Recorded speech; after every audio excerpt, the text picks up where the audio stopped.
Hey, my friends. I hope everyone's doing good today. Just a quick video, just talking about some self-defense options for those who are new to this or who are looking for some new options. Just some things that I've used, some things that I currently use, some things that I sometimes use, just some size comparisons, just some considerations, and just a few ideas. And so I'm just going to kind of start with saying that I've taken some of these items out of their sheath systems or their pouches, just so that I'm not fumbling around. I have one hand holding the camera, and I don't do a very good job at that. So I pretty much just wanted to have everything accessible. But there are sheath systems for some of these things, and some of these have sheaths that I didn't even bring. But so that's what's going on up here. But down here, though, I have some options that I want to talk about. And I think self-defense is a really important thing. I am someone that goes for lots of walks. I'm one of those street walkers. And so being that I'm on the street a lot walking, even though I live in a rural area, in a farm environment, and I walk off these, I walk on these back roads, farm roads, but there still are farmhouses and people who live back in the areas that have dogs. And sometimes the dogs can be quite aggressive, and you got to have options. And of course, you could, be confronted by someone that is under the influence of a drug or so, and you may have a self-defense issue with a human too, not just animals. But my main concern is animals, but it could be anything. So what I have typically have done historically was to have some type of spray. I like pepper gel. It's more controllable. It just seems like it's a little more effective in different ways. But, you do your own research. I used to carry this stuff. This is the Saber Red Maximum Strength Pepper Gel in this larger canister. This expired a while back, so I don't really carry this anymore, but I should probably just throw it away. But I've just kept it for whatever reason. But this is just a good prop, really, just to show you this is kind of what I used to carry. It's still available. It has a flip top activation. So basically you just get your thumb in here, down, push, you push down, and this has up to an 18 to 20 foot range, which is pretty impressive. Multiple deployments of the product. And so that's the good thing about the size, that you got range, you got more pressure in the canister. The downside is that it's a bigger, more bulky thing to have on your person. Now, if you carry it on the outside, like of your clothing, and it does have this sheath, so you could put it on your belt, it's not bad. It's super lightweight, so it's not bad. It's just that, do you want to deal with this in your pocket? Because typically I don't put things on my belt, and sometimes I don't have a belt to put anything on. So this in my pocket with all my other stuff is just kind of bulky. I managed to deal with it for a few years, but I just don't want to deal with that anymore. So I don't really care for that form factor, but it might work for you. This is what I currently use. Recently I got the Saber, made in the USA, just smaller form factor of the pepper gel.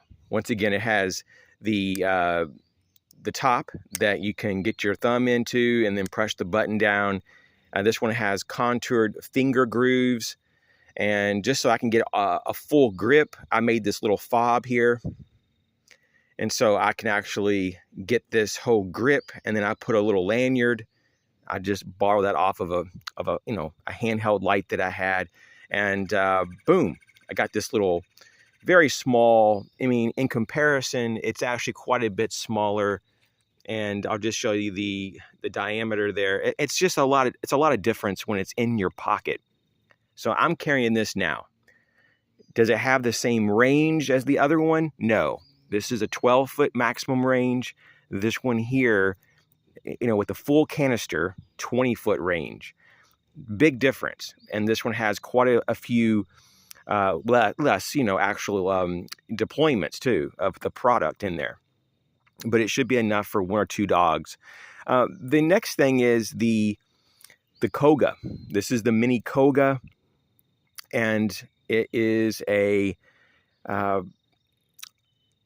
intermediate blunt impact weapon, and it helps to focus the impact of a strike. So instead of just hitting something with a closed fist or your palm, or whatever, just with your bodily force, and you having all this surface area when you're hitting things, you can concentrate it with this. And of course, you can get a lot of grip because there's actually these contouring here for your fingers to lock into, and it's formidable. You can strike from either side and focus the pressure, the focus, the force to these tips, which are somewhat blunt, but that's a lot of force that will be in just that one little spot versus the whole surface area of your palm or your open fist or just your knuckles or something like that. So that's pretty wild and very cool. Of course, you can also hold it in different ways too, and jab forward to soft tissue, throat, eyes, and so forth if you really had to. So I like that. Now, that's a very close, intimate, combative weapon, though. I mean, that's you have to be pretty close to use that. So, I mean, I don't really like the idea of having to use that because that means that I'm really like right there on, with that threat. I mean, I'm dealing with the threat very, very closely, and that makes me unsettled. So I don't really ever want to have to use that, but it might be something that would give me more leverage and help me get out of the situation. But in terms of other options, we have the collapsible baton that could also be used as a type of coup baton, kind of like that. This is what that really is. The Koga here is kind of like an advanced, more refined version. I'm just going to have to sit down here in a different way. My feet are going to sleep in that position. It's a more refined version of just a standard coup baton like this. This is just a polymer coup baton. This particular Koga from Code Steel is just a very high quality, very dense polymer, polymer form of a coup baton. And we can even just pull these out for a second, just do a comparison. As you can see here, it's pretty comparable. The Koga is a bit thicker than just a standard coup baton. This one here, as you can see, has a hole, and it has, the ability to, hopefully my camera is not going to freeze up on me here.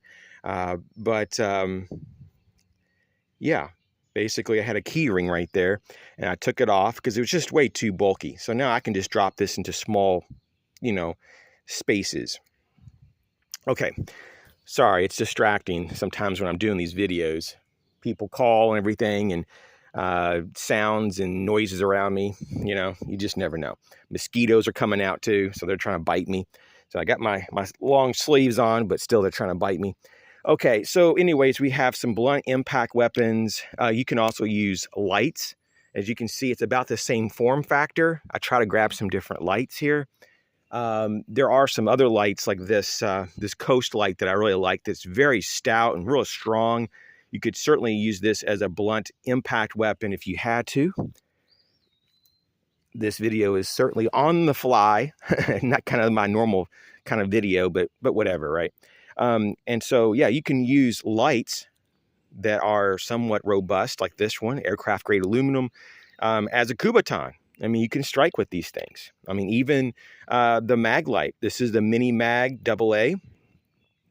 Very stout, very strong. You could strike in different orientations. Use it as a pressure point and a control device. So once again, just for your consideration. And, here's a Night Eyes sheath. This is kind of what I keep the Mini Mag. I don't really ever, I don't really carry this anymore. Of course, this is kind of like, I took two different mag lights and basically put it together because I had one that was damaged and I just kind of salvaged the parts between two of them to make one. But anyways, this is not even the LED. This is just the old incandescent bulb stuff. So it's completely old school. But yeah, this is the 16-inch all steel Smith & Wesson Kubotan.